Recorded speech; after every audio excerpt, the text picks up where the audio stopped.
हमारे अनुज दीपक की छवि, इसे सदन के बाहर ले जाओ और इसे फेंक दो।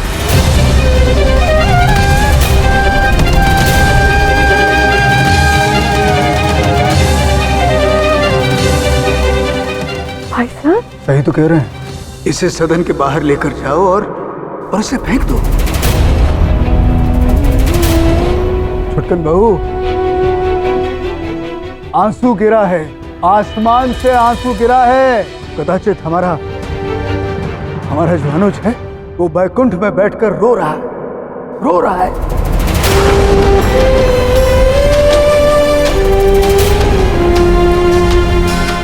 हम जानते हैं कि तुम्हारा हमारे इस परिवार से कोई लेना देना नहीं, लेकिन ये हमारा जो अनुज है ना, इसका लेना देना था।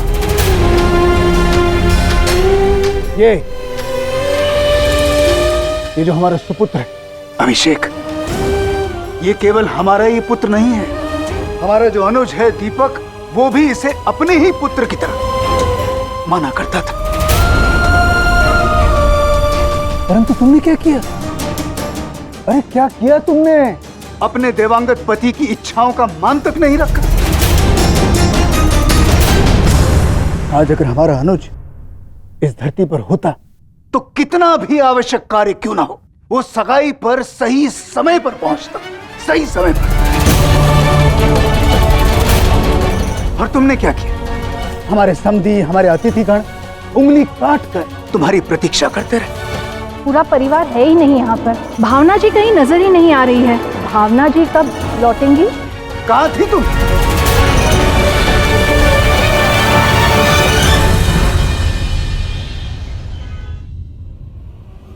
तुमने बताया क्यों नहीं कि कोर्ट में क्या हुआ?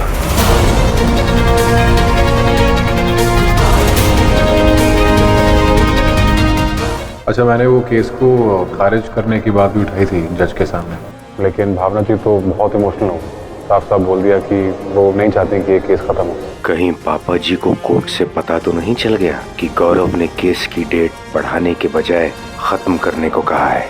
राघव, जवाब दो।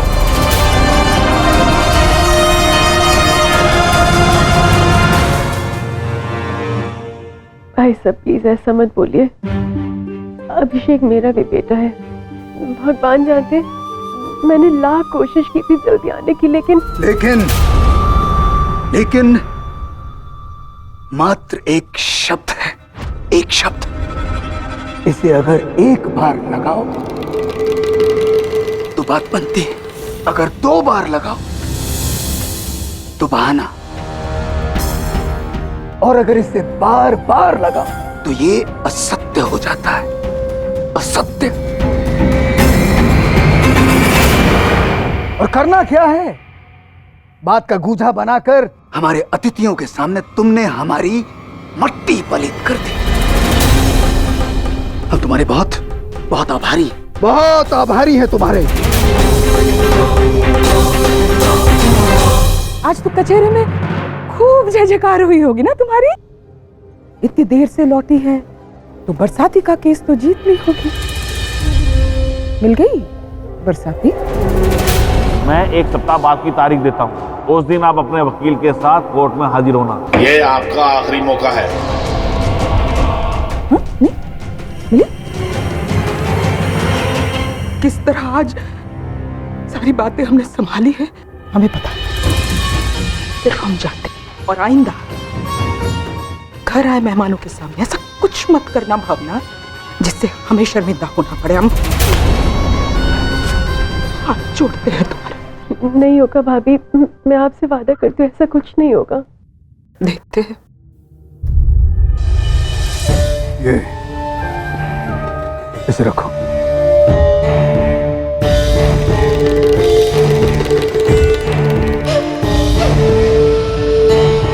अरे मालिनी, वो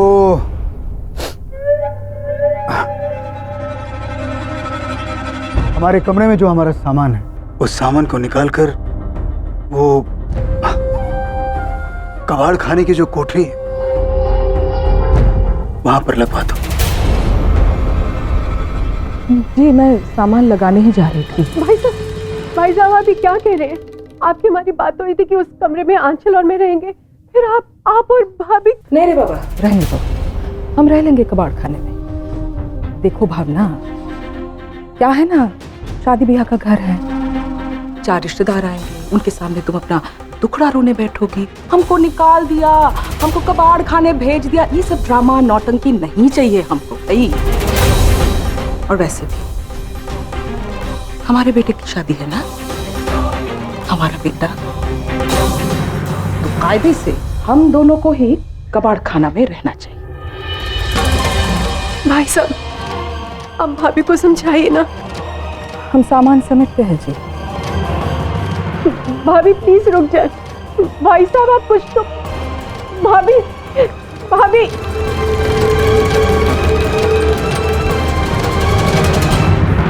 जवाब दो राघव। दरअसल मैंने सोचा था कि क्या सोचा? वो 2 करोड़ का बिल्डर कोर्ट के अंदर तुम्हें धमकी देता है। बहुत बड़ी गलती कर रहे हो तुम। तुम्हें अंदाजा नहीं कि तुम किससे मिल रहे हो। बहुत पछताओगे। धमकी दी इसे? अरे उस तटपुंजिए की धमकी भी उसी की तरह खोखली है। उसे तो हम देख लेंगे, लेकिन तुम्हारे लाडले ने जो केस लड़ा है ना, कमाल कर दिया। हमें राकेश ने बताया, अरे वही जो क्लर्क है, बता रहा था कि तुमने केस को कैसे बदल के रख दिया। I am very happy, proud of you. अच्छा, बस मेरे बच्चे को नजर लग जाएगी।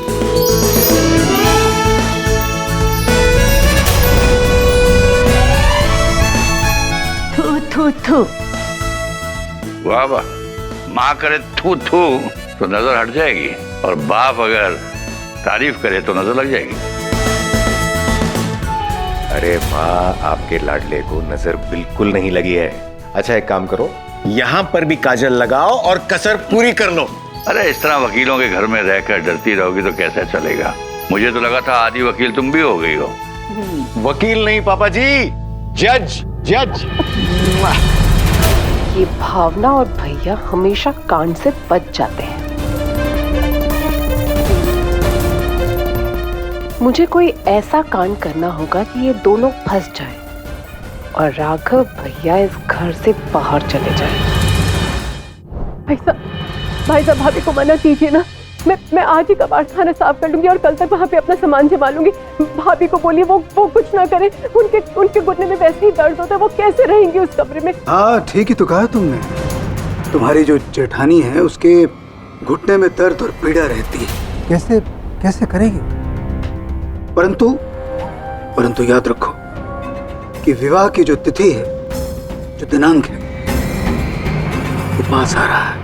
जी भाई साहब समझ गई। मैं बस कल तक अपना कमरा खाली कर दूंगी, फिर भाभी अपने हिसाब से हमारे कमरे में जो चाहे जैसा चाहे जमा सकती है।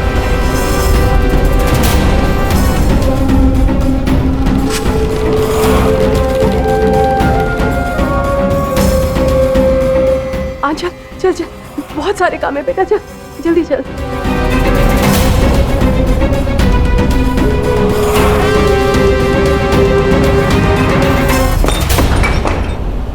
समझाइए अपने क्लाइंट को कि अगली बार अगर मुझसे बदतमीजी करने की सोची भी, क्रिमिनल केस ठोक दूंगा। जब मैंने कहा था इस राघव का आगा पीछा पता करके आना, तो बिना तैयारी कचहरी क्यों पहुंचे? मैं किसी भी कीमत पर एक बक्सी की जमीन नहीं छोड़ सकता।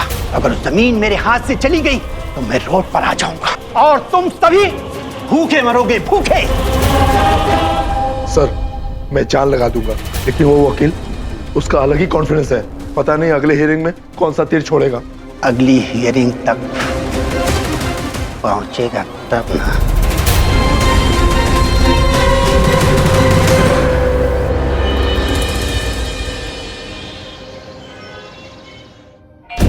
लाइए चाबी दीजिए।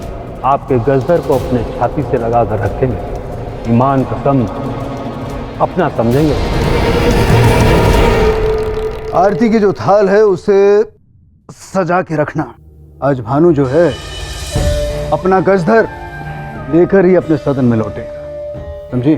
सबका हिसाब किताब चुकता करके। शादी में अब कुछ ही दिन बाकी है। आपको क्या लगता है ये बीमा के बचे हुए पैसों से ब्याह का सारा खर्चा उठ जाएगा? अरे पगली, कितनी बार तुझे समझाऊंगा? अरे औरों को धन चाहिए, ब्राह्मण को क्या चाहिए? केवल भिक्षा।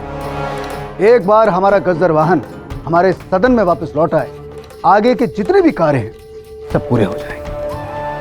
वो क्या है कि हमारा कुछ धन जो है ना, हमारे व्यापारी मित्रों के पास अटका हुआ है, 2-4 दिन में वापस लौट आए। वैसे कहा था मैंने आपको, पछताएंगे 15,000 देके। अब देख लिया?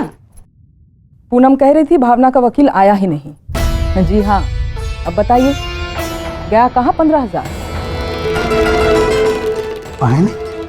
अरे अच्छा ही तो है अच्छा ही तो है कि उसने स्वयं अपने मुख से उस कबाड़ खाने में रहना स्वीकार कर लिया। अब आगे आगे देखो होता है क्या। वो स्वयं अपने मुख से उस बरसाती को भी बेचेगी। परंतु छुटकन बहू को सबक तो आगे भी सिखाया जा सकता है।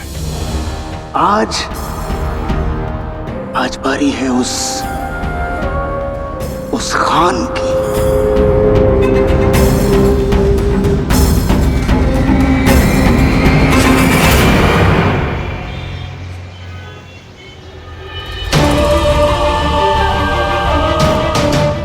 आपका ऋण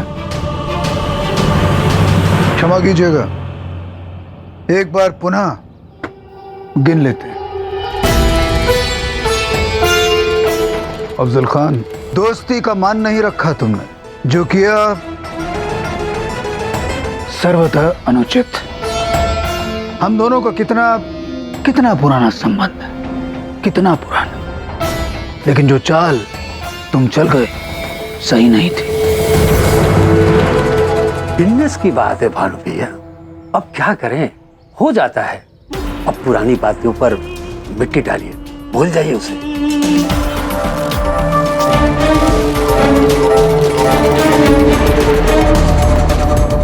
टाइम पे पैसे नहीं मिले तो आपका टेम्पो बिक जाएगा। ये बोर्ड आपके टेम्पो पर कभी नहीं लगेगा। कैसे मिट्टी डालें अफजल खान, कैसे मिट्टी डालें?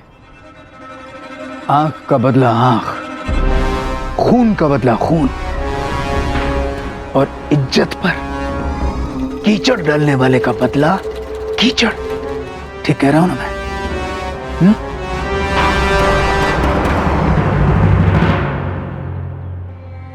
गजदर की चाबी।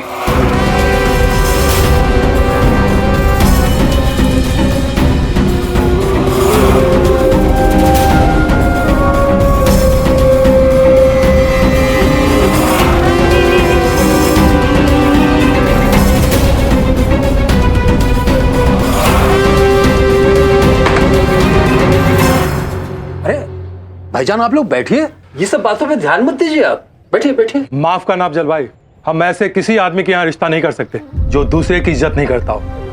चलो यहाँ से। अरे भाईजान सुनिए, अरे ये बिजनेस की बात है। बानू, ये तूने ठीक नहीं किया। अभी तक तो भानु ने कुछ नहीं किया है अफजल खान, कुछ नहीं किया। यूं समझ ले तुझे सस्ते में छोड़ दिया, सस्ते में। इस बार तो बच गया भानु, लेकिन अब कभी तेरी गर्दन हमारे हाथ आई तब पता चलेगा कि अफजल का मतलब क्या होता है। और भानु, तेरी हरकतें जैसी हैं, हमें लगता है कि बहुत जल्द हमें वो मौका मिलेगा। आज तुम दोनों भाइयों ने ऐसा काम किया है, उससे मैं 20 साल जवान हो गया। Well done Raghav, well done. और तुम भी गौरव, तुमने भी इस केस को हल्की आंच में जला के रखा। अब देखो, इस घर की बरसाती को उसकी छत को कैसे टपकाता हूं। I'm proud of you. बहुत हो गया।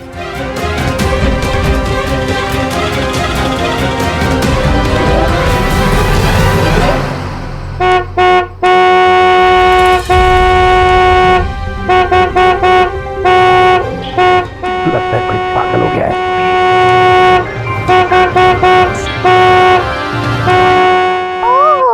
इतना ना है, इन अंकल की क्लास टीचर उनको कभी डांटे नहीं है क्या? तो तक तमीज नहीं है इसमें, बदतमीज कहीं का।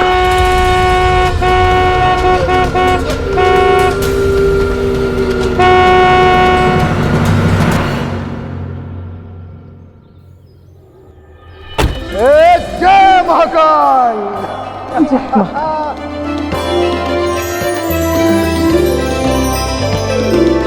अरे वाह, गजदर आ गया।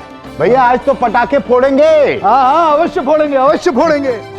भगवान का शुक्र है भानु भाई साहब की जान बचती है इस टेम्पो में।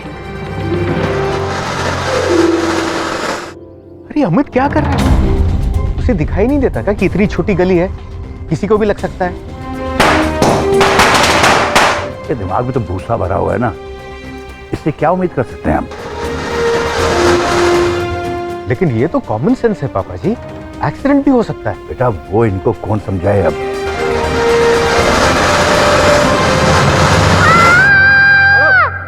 क्या हुआ बेटा?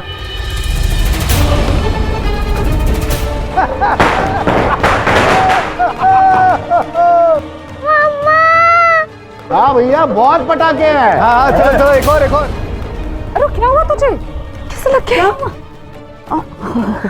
कोई बात नहीं, कोई बात नहीं। एक हमारी तरफ से भी। हाँ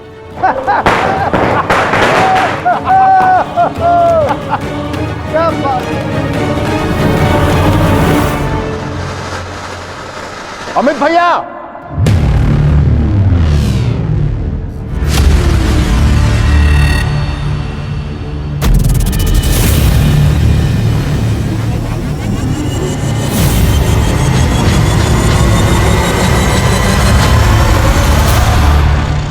अमित भैया प्लीज जरा ध्यान से। आरफ को पटाखा लग गया।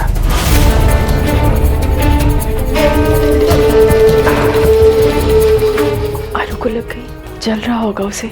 इससे बड़ी दुर्घटना भी हो सकती थी। सेलिब्रेट कीजिए, लेकिन जरा संभल के।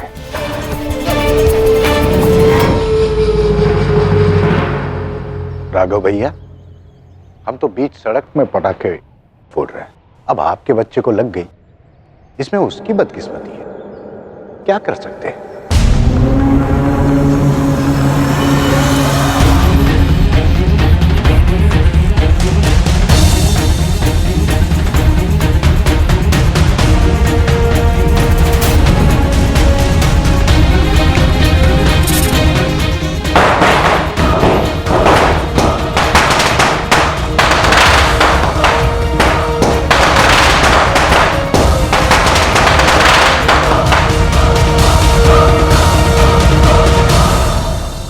भाई वाह, सर्वोत्तम, उच्चतम। आज हमें लग रहा है कि तुम वाकई में हमारे अनुज हो।